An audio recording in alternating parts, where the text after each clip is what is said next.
Hola, tengan cada uno y cada una de ustedes muy buenos días. Vamos a dar inicio a la sesión de hoy, a la sesión virtual correspondiente a la semana 18. Recuerden que en esta semana vamos a hacer el laboratorio 2 del bloque de aprendizaje número 3. Y eso lo haremos en la segunda sesión, que es la sesión presencial de esta misma semana. Es decir, el día miércoles a las 2 y, no, a las 10:40 de la mañana. ¿Qué es lo que van a estudiar para ese laboratorio? Fácil.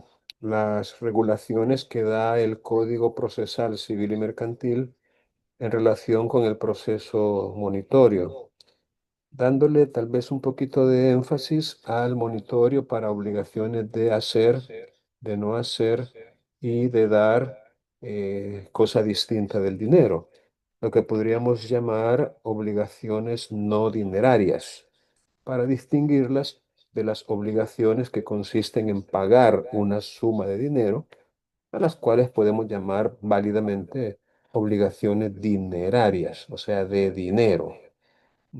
Recuerden que la obligación de dar incluye la de pagar una suma de dinero. Es una obligación de dar y que es diferente a la obligación de hacer y, por supuesto, a la de no hacer. Bien, ¿qué vamos a hacer hoy? Este, en vista de que los contenidos del Código Procesal Civil y Mercantil son bastante cortos, ya que en el fondo nos remite a las reglas del proceso abreviado cuando hay oposición. Recuerden que el proceso monitorio parte de un principio que en doctrina se llama inversión de la iniciativa del contradictorio, casi similar a lo que es el proceso ejecutivo, casi similar, en el sentido de que el documento que se adjunta a la solicitud de un proceso monitorio tiene el suficiente peso probatorio, aunque no con certeza, pero sí con una probabilidad muy grande, una probabilidad que no llega a la certeza, pero sí con una probabilidad suficiente. El juez, pues al analizar el documento y al entender que se está en presencia de una deuda, de una obligación, lo que el juez hace es una orden directa de pago, un requerimiento directo e in limine, por qué no decirlo, de pago. Es como ponerle al solicitado, al requerido, al deudor, un menú de dos opciones o alternativas. Mira, paga lo que te están reclamando o preséntate y dime por qué no pagas. Entonces, cuando el deudor ejerce ese derecho de oponerse al requerimiento de pago que se le ha formulado, para lo cual cuenta con 20 días desde que se le ha notificado esa orden de pago, si él opta por el segundo menú, o sea, la segunda opción que se le presenta dentro de ese menú y dice, pues no, no estoy de acuerdo, me opongo, entonces el actor, si le podemos llamar así, o acreedor, mejor dicho, el acreedor, el solicitante, ya que lo que presentó fue una solicitud, tendría que presentar una demanda en ese caso. Y de allí para allá, el proceso monitorio entra en una fase dentro del mismo proceso que es de conformidad con las reglas del proceso declarativo abreviado. Lo que no significa, según el decir de la Sala de lo Civil, que se convierta en abreviado, que deje de ser monitorio para pasar a ser abreviado. No, no significa eso, sino que continúa siendo monitorio, pero se desarrolla una fase, digamos, posterior o una fase adicional que no tendría por qué hacerse si el solicitado cumpliera con el requerimiento de pago que se le hizo o dejara pasar los 20 días que se le concedieron para oponerse. Repito, si él no se opone, entonces nos vamos ya a la etapa de la ejecución forzosa, si él no se opone, en el sentido de que se crea allí un título de ejecución a partir de la solicitud que se presentó por parte del acreedor y la negativa de pagar o de oponerse por parte del deudor. Entonces nos vamos directamente a la ejecución forzosa. Y por mucho que parezca, una apariencia nada más, por mucho que parezca que el juez va a ordenar la ejecución forzosa, no, no es así. Tendría que ser a instancia de la parte interesada y por supuesto aplicando las reglas de la prescripción de la acción de ejecución forzosa, que en nuestro medio es bien corto el plazo para la prescripción, que solamente son 2 años. En 2 años prescribe la acción de ejecución forzosa, de tal suerte que si el acreedor, a pesar de que ya se ha hecho o ya se ha creado el título de ejecución, no pide la ejecución forzosa y deja pasar 2 años o más, entonces corre el riesgo de que el deudor, que ahora bien le podríamos llamar ejecutado, si, repito, si el acreedor instaura o inicia una acción de ejecución forzosa pasados 2 años, corre el riesgo de que el motivo de oposición ya dentro de la ejecución forzosa por parte del ejecutado sea la prescripción. Es decir, vengo y me opongo a la acción de ejecución forzosa porque ya prescribió.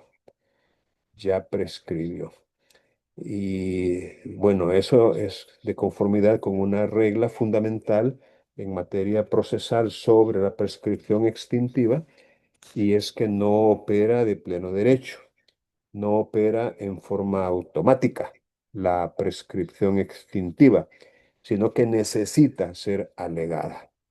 Tampoco puede ser declarada de oficio por el juez una prescripción extintiva. Es decir, el juez analiza el título de ejecución, analiza la solicitud de ejecución forzosa y dice, bueno, este título es ejecutable desde hace 3 años. Han transcurrido 3 años, entonces de oficio voy a declarar la prescripción. No puede. Un juez no puede de oficio declarar prescrita una acción. Y eso es cierto no solo en ejecución forzosa, sino que en cualquier proceso. Un ejecutivo, por ejemplo. El juez no puede oficiosamente declarar prescrita la acción ejecutiva si el interesado no se lo ha pedido en legal forma. Bueno, dicho eso, tomemos pues en cuenta cómo es el desarrollo de un proceso monitorio en sus distintas fases o etapas. Tratemos de tener un pequeño listado, si se quiere, de los documentos que normalmente se presentan en un proceso monitorio y sepamos con cierto nivel de exactitud cuándo no procedería, cuando la acción que se tendría que instaurar sería otra. Por ejemplo, tenemos un detalle relacionado con los títulos ejecutivos. Un título ejecutivo no podría dar la pauta para un proceso monitorio, aunque el acreedor lo exigiera, ¿no? Y dijera, no, mire, señor juez, yo sé que este título es ejecutivo, pero yo quiero que nos vayamos a un proceso monitorio con él. Eso no depende de la voluntad o del capricho o del arbitrio del acreedor. El título es el que va a determinar la clase de proceso que hay que iniciar con él. Y si lo que él porta es un título ejecutivo, pues el proceso a seguir tiene que ser el proceso ejecutivo. Ahora, cabe la pregunta si aplicando el artículo 14 del Código Procesal Civil y Mercantil, ¿qué tendría que hacer un juez en el siguiente escenario? Llega una persona y con un título ejecutivo en sus manos presenta una solicitud para iniciar un proceso monitorio. Entonces, la pregunta que yo les formularía sería la siguiente. ¿Podría el juez, digamos, declarar improponible esa solicitud, ¿verdad? Argumentando de que como el documento en que se acompaña a la solicitud es un título ejecutivo, pues que no procede a un proceso monitorio, que es improponible. Eso es lo que debería hacer el juez, declarar improponible y por ende rechazar la solicitud o aplicando el artículo 14, que es aquel que habla sobre la dirección y ordenación del proceso, debería el juez en una resolución inicial decir algo así como, siendo que el documento que se ha acompañado a la solicitud monitoria es un título ejecutivo, de conformidad con el artículo 14, le vamos a dar a esta solicitud el trámite de un proceso especial ejecutivo. Podría hacer eso el juez en lugar de rechazar in limine la solicitud por improponible. Debería aplicar el artículo 14 considerando también aquel principio de la tutela judicial efectiva, de que todos tenemos derecho a ser tutelados por un tribunal y que el rechazo sea como la última ratio, el rechazo sea lo último que se tiene que hacer, porque el rechazo evidencia exclusión y no inclusión, que es lo que esperaríamos en un tribunal. Bueno, les dejo esa inquietud para que ustedes lo analicen.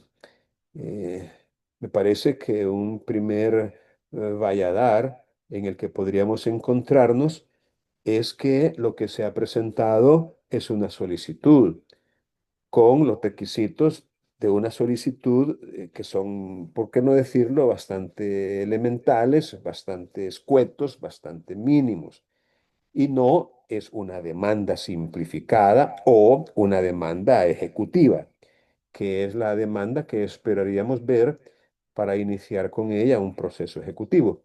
Pero por supuesto eso es subsanable, ¿no? Porque nada le costaría al juez en ese auto donde está aplicando el artículo 14, prevenir al solicitante para que presente una demanda ejecutiva a fin de darle el curso de una demanda a esa petición o a esa pretensión contenida en esa solicitud en vista de que el documento en el que se fundamenta su acción es un título ejecutivo. Entonces, repito, queda esa interrogante en el aire planteada para ver qué es lo que debería suceder. Bien, ¿alguna pregunta que ustedes tengan en relación con con el proceso monitorio, con lo que ustedes han estado estudiando, leyendo? Con la actividad que hicieron la semana pasada, creo que era un cuestionario con un montón de preguntas que les iban saliendo poco a poco. ¿Alguna duda? Yo tengo una duda, Lee. Dígame, Stephanie. Bueno, no sé si nos podría decir así de forma puntual cuáles son los documentos que nos falta agregar en esta segunda parte del expediente monitorio. Claro, con mucho gusto.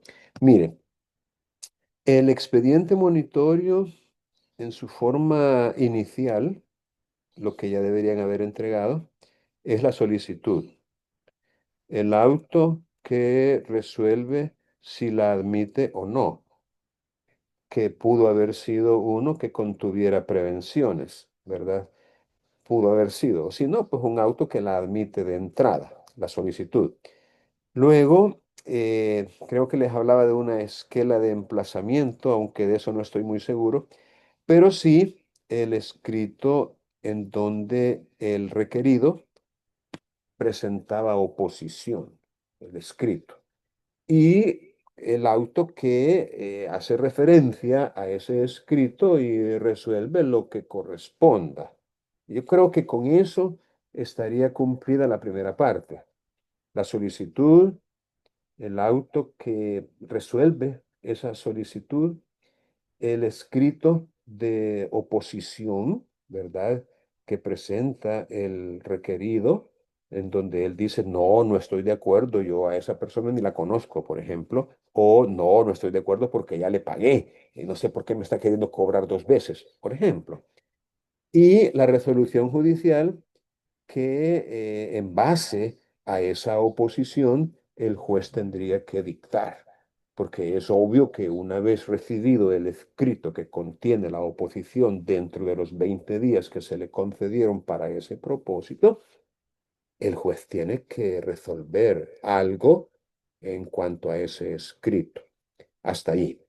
Bien, una segunda parte que es la nueva, y para lo cual tienen ustedes esta semana en la que estamos, porque el domingo a medianoche estaría terminando el tiempo, es aunque podríamos diferirlo, por cierto, ahorita estoy pensando que bien podríamos hacerlo llegar hasta el final de la semana 19 que sería, entiendo, de este domingo al otro, ¿verdad? O sea, eso no hay ningún problema por mí. Porque en esta segunda parte lo que quisiera ya es la demanda que debe presentar el solicitante en virtud de la oposición que manifestó el requerido. Recuerden que cuando hay oposición, el juez abre un espacio de 10 días para que el solicitante que era ahora presente una demanda.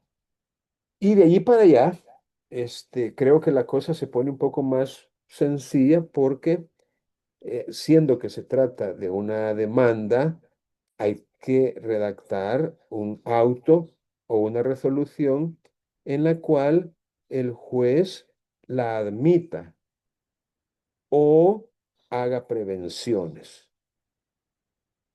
Creo que eso serían las dos opciones que podrían ustedes manejar. Un auto o resolución en donde se admita. Ahora, si se admite, ¿qué más debe contener esa resolución? Y por allí es donde va la necesidad y la conveniencia práctica de esta actividad, para que ustedes analicen en base a lo que dice el Código Procesal Civil y Mercantil qué es lo que debe contener. Porque recuerden que el código en esa parte no da un desarrollo procedimental, para nada. Lo que el código hace es remitirnos a las reglas del proceso abreviado. Ahora, la ventaja que ustedes tienen es de que ya conocen esas reglas, ya hicieron un expediente de un proceso abreviado, pueden ir y remitirse a él, ya saben cómo es que tiene que tramitarse un proceso declarativo abreviado. Pero lo que yo les estoy pidiendo, y creo que fue lo que se escribió en las instrucciones de la actividad, es la demanda, el auto que la resuelve y, ojo, aquí no vamos a tener una contestación de esa demanda por escrito, porque recuerden que la contestación en un proceso abreviado se hace en la audiencia única que se convoca para ese propósito. Entonces, no vamos a tener una contestación por escrito, sino una convocatoria a una audiencia y dentro de la audiencia se va a contestar la demanda previa ratificación de ella por parte del demandante, pero el demandado ahí la va a contestar. Y luego en esa acta, ustedes tratar de incluir lo que normalmente se hace en una audiencia única, que si lo podemos recordar, es lo que se hace en la audiencia preparatoria del proceso declarativo común, más lo que se hace en la audiencia probatoria.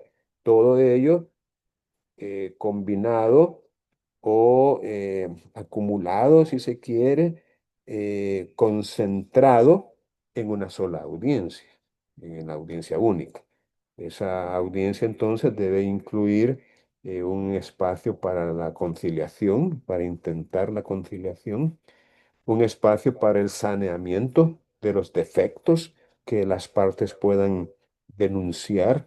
Si fuera necesario, hay que hacer algunos ajustes allí. Luego, digamos, las intervenciones de las partes para precisar el objeto de la prueba, que obviamente serían las pretensiones que cada una de las partes tiene. Es decir, precisar con la suficiente claridad y precisión, valga la redundancia, el objeto, la pretensión que cada una de las partes tiene. Luego, el ofrecimiento de la prueba, la parte de la admisión de la prueba con su respectivo rechazo, si fuera el caso, la producción de la prueba, o sea, la producción de la prueba, la valoración de ella en sentencia. Entonces, serían otros cuatro documentos en realidad los que habría que incluir. Cuatro. La demanda, el auto que la admite y que convoca a audiencia, el acta, esto no es un auto, es un acta de la audiencia, lo que ocurrió en la audiencia única que se hizo dentro de ese proceso monitorio, y la sentencia, la resolución final que ha dictado el tribunal en base a lo que sucedió en la audiencia, dentro de la cual, por cierto, debe constar el fallo. La sentencia no es más que la fundamentación más detallada de lo que se falló, de lo que se resolvió. Así que esa sería la respuesta a su pregunta. Estamos hablando entonces de que en el expediente completo van a haber por lo menos ocho actividades, ocho actuaciones. La solicitud, que eso ya debería estar hecho. eh, el auto que resuelve sobre esa solicitud. eh, el escrito de oposición que presentó el requerido, el auto que resuelve algo sobre ese escrito de oposición, y que obviamente tendría que ser uno en el cual le concede 10 días a la parte solicitante para que presente una demanda. Recuerden que si no la presenta en esos 10 días, eso tiene consecuencias negativas para el solicitante, ¿verdad? Ya que el proceso monitorio allí va a terminar. Se va a ordenar el archivo de las actuaciones y hasta se le va a condenar en costas al solicitante. Am, y esos serían los cuatro de la primera parte. Y ya en la segunda parte, pues se los acabo de explicar. La demanda, el auto que la admite y señala día y hora para la audiencia única, el acta de la audiencia única y todo lo que sucedió dentro de ella, y la sentencia. No me acuerdo si esto lo están haciendo en equipos. A ver, ayúdenme a recordar. Lo estamos haciendo de manera individual. Individual, ¿verdad? Vaya, pero nada obsta por si quieren que se puedan apoyar con uno o dos compañeros más. Apoyarse en el sentido de trabajar juntos, pero al momento de presentar Cada uno debe presentar su propio expediente, ¿verdad? Lo otro que les quiero anticipar es que este expediente del proceso monitorio en sus dos partes sería como para complementar el laboratorio uno, la primera parte, y el laboratorio 2, la segunda parte, la que podemos diferir para de este domingo al otro. Pero para el domingo de la semana 20, el domingo en que termina ya el ciclo, ahí sería el portafolio de evidencias completo. El portafolio de evidencias completo. Entiéndase por completo el expediente del proceso ejecutivo, el expediente del proceso posesorio, el expediente del proceso de inquilinato y el expediente del proceso monitorio. 4 expedientes en el último trabajo para ser presentado la medianoche del domingo en que finaliza la semana 20. Y de esa manera, pues tenemos ya estructurado de dónde van a salir las calificaciones para el cómputo 3, que sería 10% el trabajo, 20% el laboratorio, tanto el uno y el 2. Y luego tenemos un 15% para el portafolio de evidencias completo y un 25% para el examen parcial. Esos serían los porcentajes que se van a manejar en esta asignatura. Bien, ¿alguna otra pregunta que tengan por ahí? Bueno, entonces les decía en el grupo de WhatsApp que tuvieran a la mano el documento con las resoluciones del proceso monitorio. Porque vamos ahorita, veo que hay 17 personas conectadas. Vamos a hacer equipos de 2 personas y las vamos a dividir a estas personas en parejas y en lo que se conoce dentro de Zoom como salones o salas, ¿verdad? Breakout rooms. Vamos a crear, siendo que vamos a crear 9 breakout rooms y vamos a asignar automáticamente. Eso significa al azar, a la suerte. Una persona va a quedar sola. Fue la suerte la que decidió que quedara sola. Solo que dentro de esta distribución, bueno, vamos a hacer una cosa. Ah, sí, una persona va a quedar sola y obviamente va a trabajar sola esa persona. Entonces, dependiendo la suerte y el equipo en el que quede, vamos a agarrar las resoluciones. Déjenme mostrarles pantalla. Déjenme compartir con ustedes la pantalla. Aquí estoy. Vamos a ver.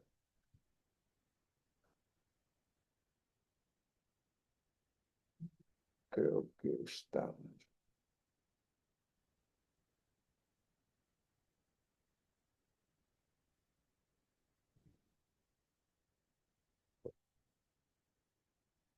Estoy buscando el documento. Y es que aquí hay un montón de cosas que me cubren. Ah.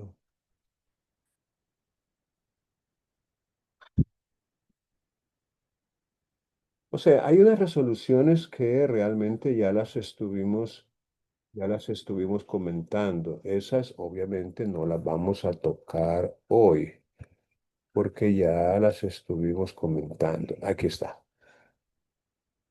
Entonces, las que vamos a tocar son las que no hemos visto todavía. Ay, ay, ay. ¿Qué pasa contigo? Está votando. Está votando. Vamos a ver ahora. Ojalá que no me vote otra vez.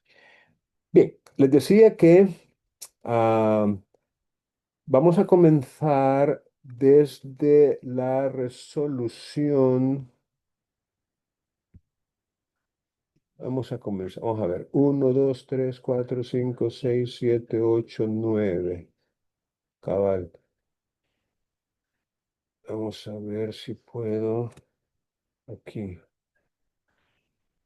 ¿Desde qué vamos a empezar?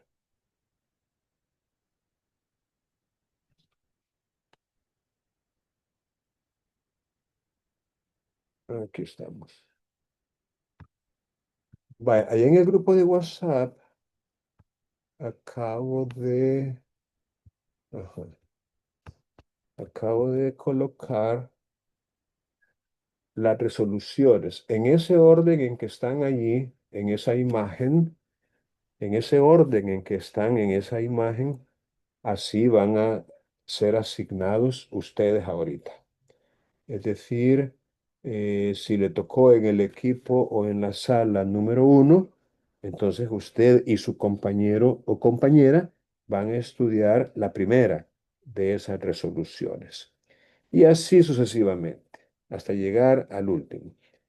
Quiere decir que si a usted le tocó estar en el equipo número 1, entonces usted va a estudiar la primera, que es la 36-2019 PM Apple. Y si a usted le tocó el salón número 2, junto con su compañero, van a estudiar la 108 4MC3 2018. Y así sucesivamente. Bueno, entonces vamos a crear, quiero ver cuántos más de ustedes hay. Ve, ya se conectaron otros. Ve. No, hombre, qué maravilloso. Ya tengo que hacer otros grupos en ese caso, porque ya, como por arte de magia, se han conectado más personas. Hoy tienen que ser 12 los grupos que tengo que hacer. Bueno, igual, vamos a hacerlos y vamos a seguir con la misma dinámica.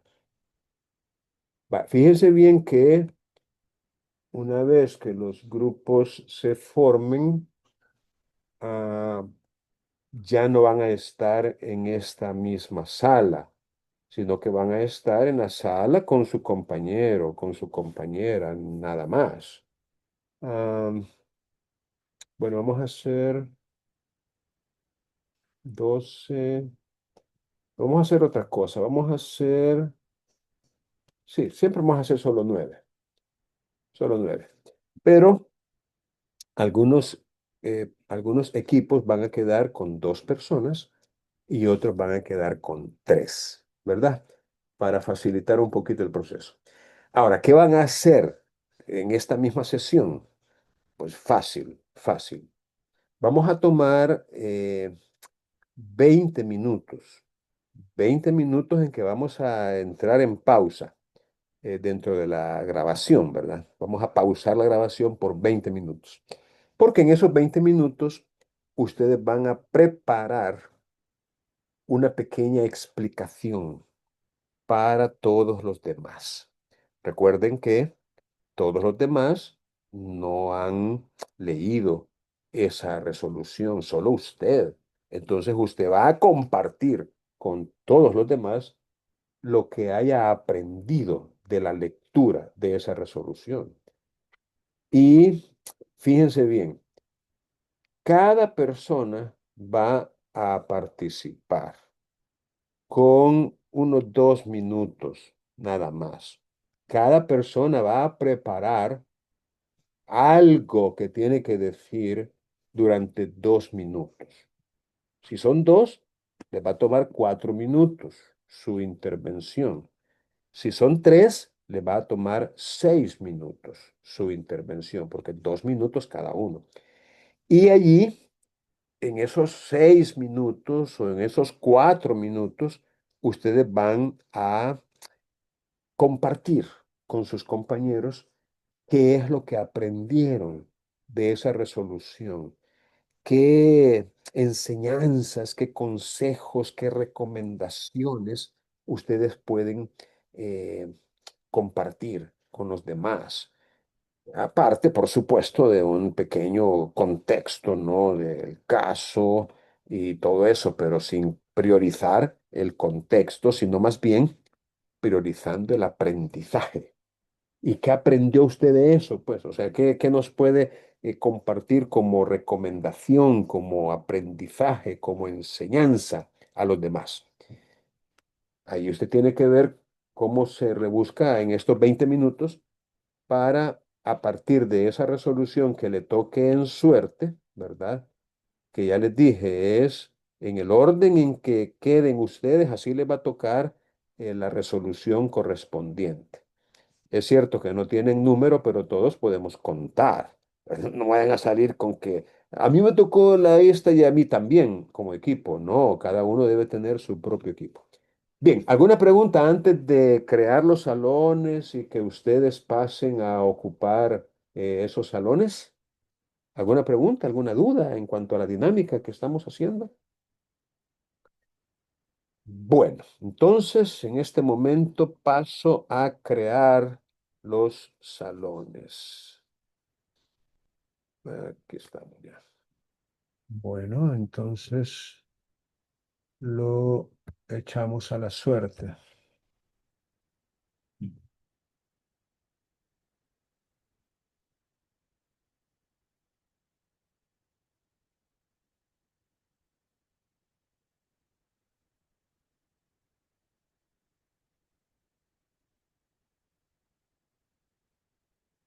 Vamos a ver. Equipo 4, equipo 5, equipo 6, equipo 7 y equipo 8 y equipo 9. Va, entonces va a pasar el equipo 4. El equipo 4. Por favor, active su micrófono y comience a compartir con los demás. Buenos días, buenos días, licenciado. Sí, nos tocó a la compañera Ashley Flores y mi persona, Ever Iglesias. Va a comenzar la compañera, licenciado, así que ¿Y les dejo cuál, el cuál tiempo es libre la, la resolución? ¿Cuál era realmente la? Bueno, de las capturas que envió al grupo, ya le digo la referencia.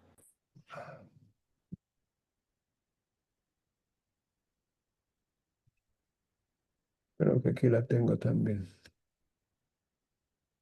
Tendría que haber sido la 80. La 89, Ajá, 89 guión 5M C1 2018. ok. Muy bien. Aquí está Bueno, en pantalla también. bueno, con mi compañero nos dividimos sobre dos preguntas para poder evacuar como los puntos más importantes, ¿verdad?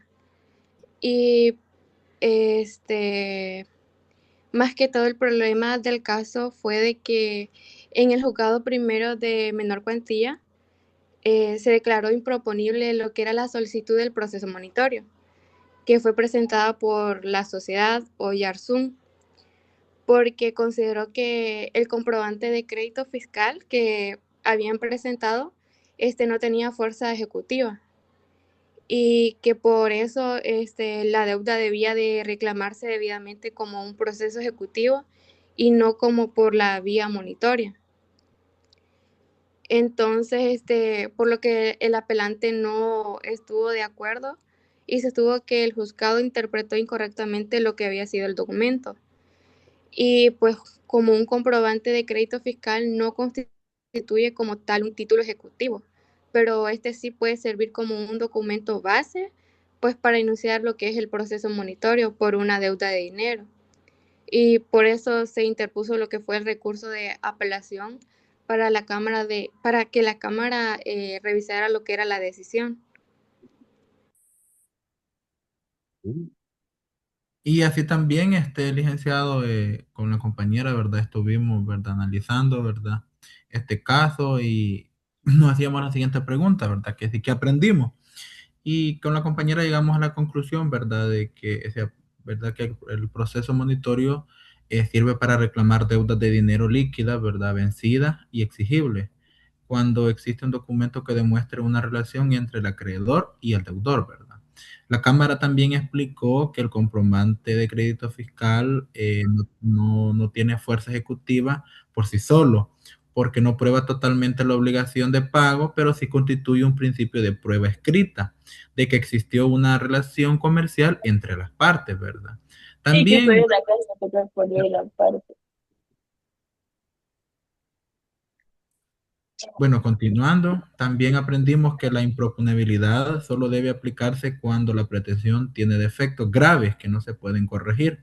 En este caso, la Cámara consideró que la demanda sí cumplía los requisitos legales para tramitarse, por lo que revocó la decisión del juzgado y ordenó admitir el proceso monitorio para continuar con el procedimiento correspondiente.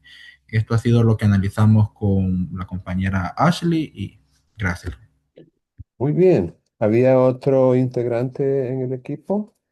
No, solo nosotros, dos Muy diligenciados. bien, muy bien. Muchas gracias. Excelente. Muy bien. Me parece acertado el comentario y la participación de ustedes y efectivamente nos ilustra que por lo menos en esta época, ¿no? Y en este juzgado, 2018, hace relativamente poco, este, alguien consideró que cuando se presenta un comprobante de crédito fiscal, no procede iniciar con él un proceso monitorio. Eh, es decir, la, el tribunal consideró que no era proponible iniciar con un comprobante de crédito fiscal. Ah, Di- dígame. disculpe, es que piense que será la sentencia que le tocaba al equipo número 3. Quizás sea parecida. Déjeme checar aquí. No, la que nos tocó a nosotros fue la 4MC1 2018 y ellos se expusieron la 5MC1. Exacto. Es diferente, ¿verdad? Sí, es Pero, diferente. pero la sentencia 2, 3 y 4 se parecen, eso estaba viendo ahorita. Creo que son un mismo proceso o no lo sé. Bueno, eso de alguna manera, en su momento, cuando les corresponda a ustedes, nos va a servir como para recordar, ¿no? Si los supuestos de hecho los fundamentos de derecho son parecidos, pues digo que no importa, porque están contenidos en resoluciones diferentes, y en todo caso, con ambas o con las tres, vamos quizás a consolidar mejor el punto. Pero estaba queriendo ver yo aquí cuál es digamos, el argumento del tribunal.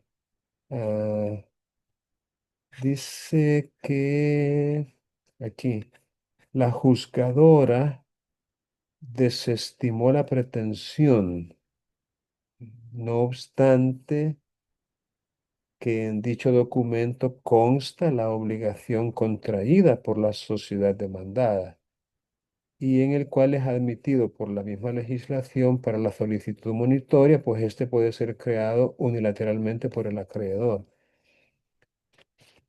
Hay una inconformidad por una errónea interpretación del documento base de la pretensión. Am, bueno, por lo menos en este caso concreto, la Cámara consideró que efectivamente el comprobante de crédito fiscal es suficiente como para iniciar con él un proceso monitorio.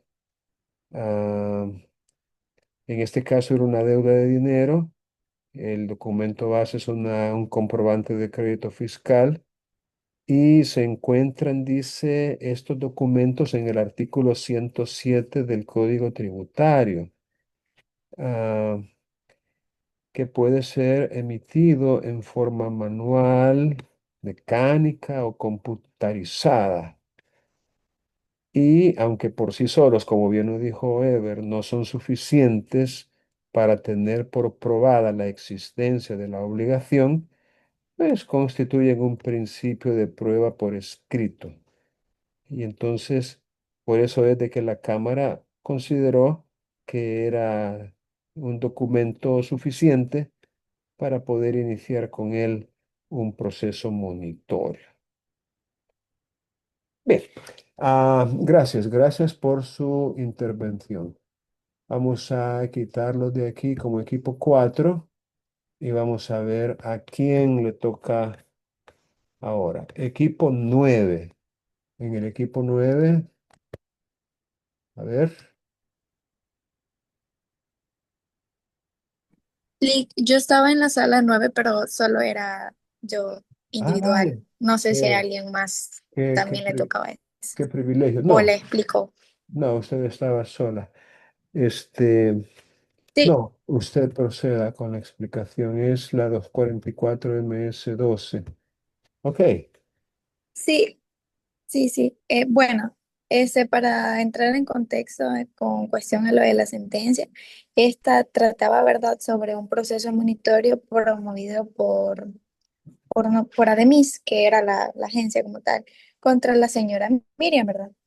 A esta pues se le reclamaba el supuesto incumplimiento de un contrato de tenencia de una vivienda, específicamente, más que todo por no haber pagado la totalidad de las cuotas que le tocaban a ella, a una unidad habitacional. Por ello, Ademis, como tal, solicitaba dentro de esta que se le ordenara a la demandada entregar la vivienda o pagar la suma deudada, que era de 1.415,29. Sin embargo, dentro de esta, pues, la sentencia analizó más que todo que los documentos presentados, la cual era una constancia de Fundasal, y también se presentó lo que era un estado de cuenta emitido por la agencia de MIS. Este, Prácticamente la Cámara concluyó que estos documentos que habían sido presentados no eran lo suficientes para habilitar dentro del proceso monitorio, porque no aparecía la firma de la demandada como tal, ni tampoco había una declaración clara en la que la señora pues asumiera la obligación frente la agencia que era de MIS. Por eso, pues, no se acreditaba como tal la relación del acreedor con el deudor, ni la deuda líquida, vencida y exigible, ¿verdad? Dentro del caso. Eh, a consecuencia de eso, el fallo, pues, confirmó, eh, fue confirmar más que todo, pues, que el auto de la jueza de lo civil de Soyapango, que había declarado improponible la solicitud monitoria, prácticamente pues sin imponer condena en cosas procesales, quedando libre la resolución. El auto definitivo prácticamente de la jueza de lo civil, pues que rechazó la solicitud monitoria.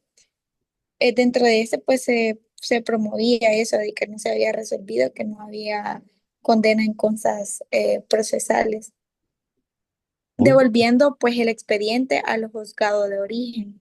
bien, para que lo archivaran. No se tomó como tal ahí en Soyapango. Muy bien, muchas gracias, Jennifer. Efectivamente, en este otro caso, al igual que en el anterior, se declaró la improponibilidad de una solicitud monitoria, pero a diferencia del caso anterior, esta vez la Cámara confirmó la resolución del juzgado de primera instancia. Y los argumentos eran que la actora, que era una asociación, carece del documento habilitante para ejercer la pretensión, pues en ellos no consta una deuda líquida, vencida y exigible, ni obligaciones de dar, hacer o no hacer, como las que exige alternativamente la actora, consistentes en la entrega de una unidad habitacional o el pago de cantidad de dinero adeudada por un contrato de tenencia. Por eso, la Cámara concluyó que la ACUA valoró correctamente los documentos que se presentaron junto con la solicitud y la rechazó por improponible. Bueno, me parece que un aprendizaje adicional al relato de los hechos y de la resolución que se pronunció es que si vamos a promover un proceso monitorio y en vista de que entre nosotros es documental, tenemos que analizar bien ese documento sobre el cual va a basarse la solicitud monitoria y asegurarnos de que contenga una deuda líquida, vencida y exigible, por supuesto, sin ser un título ejecutivo, ¿verdad? O, en su caso, la obligación de dar, hacer o no hacer algo eh, a cargo de la persona deudora, aparte de que tiene que estar firmado por ella. Esto también, de alguna manera, nos enseña que si el documento carece de alguna de estas características, probablemente nuestro proceso monitorio sufra el mismo destino que este otro. Bien, creo que tenemos espacio para un grupo más. Vamos a quitar al 9 de aquí y vamos a la suerte a darle chance al equipo 2. Al equipo 2. Bueno, el equipo 2 sería el 108.4 MC3. 108.4 MC3. Este. Ah, se parece, como bien lo dijeron. ¿Quién está ahí del grupo 3? Sí, es equipo 2, ¿verdad? El equipo, sí, el equipo 2. Bueno, a nosotros nos corresponde la sentencia con código 108, 4MC3 2018. Y como somos tres los que nos toca, hemos dividido la sentencia en tres partes de manera que podamos comprender bien sobre este hecho, ¿no? A mí me corresponde exponerles la primera parte de esta resolución y pues es dictada por la Cámara Primera de lo Civil de la primera sección del centro. Fue el 31 de agosto del 2018. Para ponernos en contexto, esta primera sección de la sentencia aborda, o yo les voy a abordar los tres momentos clave, que es la validación de las partes, la admisión del recurso y el argumento principal. En primer lugar, estamos el inicio de la resolución, donde la Cámara tiene por cumplida una prevención y válida la personalidad jurídica del licenciado Navas Duarte, reconociéndolo ahí formalmente ya como el apoderado legal de la sociedad demandante y apelante, que es el Oyarzún SADSB. En el Romano 1 ya hablamos sobre la admisibilidad de la apelación. Aquí se nos explica que el abogado Navas Duarte interpuso este recurso debido a que el juzgado de primera instancia le rechazó su solicitud de proceso monitorio, declarándolo improponible.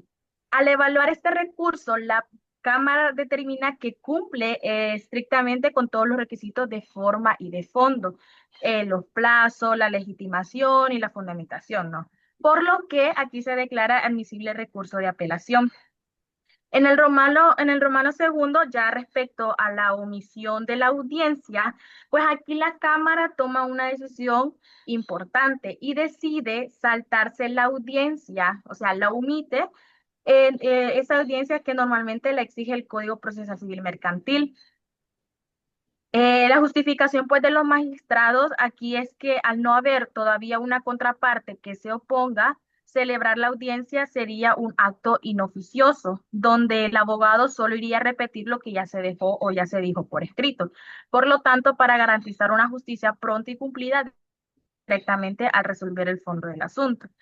Finalmente, en el Romano tercero se sintetiza el agravio, que es el núcleo del reclamo de la sociedad Oyarzún, y es que la jueza de primera instancia hizo una errónea valoración del documento base de la pretensión. ¿Cuál es este? Es el comprobante de crédito fiscal. Y la jueza original lo rechazó argumentando que era un documento meramente tributario, pero el apelante sostiene que en él consta una obligación económica real y legítima para la ley y perfectamente se admite para iniciar un proceso monitorio, que es algo que hemos estado viendo en clase, incluso ya se dijo con la sentencia anterior, de que los comprobantes de crédito fiscal, si bien quizás no tienen una fuerza probatoria para otro tipo de proceso, en el caso del proceso monitorio tiene esa fuerza porque se utiliza para, pues, constar, para demostrar que existe una obligación económica. Por ello, aquí ya la petición se concreta a la Cámara, que es que se revoque el rechazo y ordene a que se le dé trámite a su demanda. Muy bien, gracias. Ok, Lee, continuando, y buenos días. Tal cual como ya lo había mencionado la compañera, pues el problema recae en que la jueza segunda sí, de San Salvador declaró la improponibilidad ya que se dijo que el crédito fiscal no constituía con la suficiente fuerza para darse la solicitud, ¿verdad? Quiero comenzar casi que en un desorden, porque la sentencia no lo habla en una manera tan ordenada, pero primero que nos dice, y es lo que ya nos comentó la compañera, que el crédito fiscal pues es un documento tributario, y ese está regulado, tal cual lo dice la sentencia, en el artículo 207 del Código Tributario. Ese artículo nos dice de que todos los contribuyentes del impuesto a la transferencia de bienes muebles y a la prestación de servicios están obligados a emitir un documento que pues se le denomina como comprobante de crédito fiscal. Ese en el comercio de bienes y servicios es bastante utilizado. Ese es vamos a decir, la base de la problemática. De ahí nos colocamos que también nos menciona la resolución que el artículo 469 contempla los documentos que dan a una obligación dineraria. Pero, ¿qué nos dice la resolución? De que no es una lista taxativa, sino de que hay otros documentos fuera de esa lista que dan la posibilidad de abrir otro proceso, reclamar esa deuda por otro proceso. Por otra parte, pues también el literal 4.4 para llevar un orden habla acerca de bueno, prácticamente es la situación misma de que ya nos había planteado, de que el proceso monitorio, pues si bien ya se había establecido en el artículo 469 esa lista que les menciono, se podría abrir por este crédito fiscal, dado de que, y ahí vamos a dar otro salto, de que el crédito fiscal sí contempla un principio de prueba. Y es que la sentencia lo resuelve así bien tímidamente de que la jueza erró en esa valoración. Para ser más específico, en el punto 4.6.4, ahí es donde se dice bien tímidamente, y tal cual se los leo, que el principio de prueba por escrito puede acobijarse a cualquier documento público o privado, siempre que cumplan los siguientes requisitos. Primero, que emane del adversario, de su causante o de parte interesada en el asunto, o que tendría interés si viviera. Y segundo, que haga verosímil el hecho litigioso. Esto lo busqué, lo que es el hecho litigioso verosímil, y era de que el hecho alegado pues sea verídico. Por aquí lo tenía de que es tal cual que basándose en la lógica, las pruebas iniciales y la experiencia general constituye la verosimilitud del hecho. Es decir, que significa que los hechos narrados o denunciados tienen apariencia de ser reales. Entonces, como les decía, aquí pues ese extracto que está mostrando el licenciado bien tímidamente resolvió la problemática que la jueza había creado. Entonces, diría que los puntos esenciales de la carne de la resolución son esas, que el principio de prueba pues tiene estos dos elementos. También hay que considerar esta última parte que dice de que aunque de ellos no surja prueba cabal del contrato, porque de ser así, es decir, de que hay que distinguir bastante entre el tema del principio de prueba y de la prueba plena. También haces también pequeña diferencia ese párrafo, como les digo, es lo más importante y lo hace bien tímidamente la resolución. Excelente. ¿Había alguien más en el equipo? Sí, Sí, buenos días, licenciada. Buenos días, Ari. Como bien lo dijeron los compañeros, pues yo creo que ellos explicaron más o menos lo que contiene la sentencia, pero yo creo que la enseñanza y lo que tenemos que extraer de la sentencia es que, como bien lo hemos dialogado en la clase, en el código no enmarca cuáles son los principios de prueba que vamos a presentar para un proceso monitorio, y por eso es importante pues la lectura de la sentencia. Y en esta sentencia, pues imagínense que ya una jueza de primera instancia declaró inadmisible un proceso del cual se tenía pues el comprobante de crédito fiscal que en lo que versa sobre esa deuda es el alquiler de un inmueble ubicado en el Picacho. Entonces, que se supone que es lo que te asegura que tengas una deuda, y los comercios pues se rigen bajo esos documentos fiscales. Entonces viene la jueza y dice que no, porque es un documento meramente tributario. Entonces, lo que sobresalta de esta sentencia es que aquí vienen y le hacen una corrección a la jueza de que si bien es un documento tributario, pues tiene una conexión directa, tiene el sello y la firma del deudor, tiene el monto adeudado, y sí hay un vínculo comercial, ¿verdad? En el cual se puede estipular la deuda, que son de 1.700 y fracción, ¿verdad? Que es menor a los $25.000 que se dice. Entonces, por ende, si pues equivale a un proceso monitorio, por lo cual le dice, no, continúe el proceso, porque el crédito fiscal sí es un documento que es un principio de prueba, ¿verdad? En el cual pues se puede sustentar la demanda. Excelente. Muchas gracias, muchas gracias. Ustedes tienen razón y han hecho un buen resumen del caso. Nomás también destacar que aquí lo está con negrita, ¿verdad? Que en el caso este, la exigencia de que el documento deberá aparecer firmado por el deudor, dice, en el aludido comprobante de crédito fiscal se observa una firma y un sello con el nombre de PM. Bueno, de tal manera concluye la Cámara que se le da cumplimiento a dicho supuesto. Ese es otro detalle que no se nos debe escapar. Un cliente que quiere que en un proceso monitorio se le reclame una deuda, podría llevarnos un comprobante de crédito fiscal que no esté firmado por el deudor. Entonces, allí corremos el riesgo de no cumplir con este supuesto en el caso de que no esté firmado y nos sea rechazado. Y en ese caso, quizás con razón. Entonces, asegurémonos cuando tengamos un comprobante de crédito en nuestras manos que esté firmado.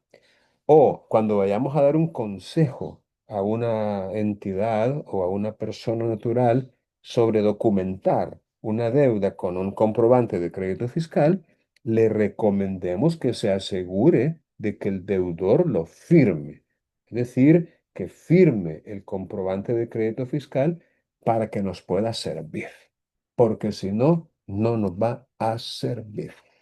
Bien, eh, voy a tomar los minutos faltantes para pasar asistencia, ya que necesitamos, voy a tomar el 2. Voy a tomar una captura de los equipos pendientes y para que en la próxima sesión nos aseguremos de pasar los equipos que no pasaron. Bien, vámonos a la asistencia antes que otra cosa pase. Ah, pero voy a dejar de grabar.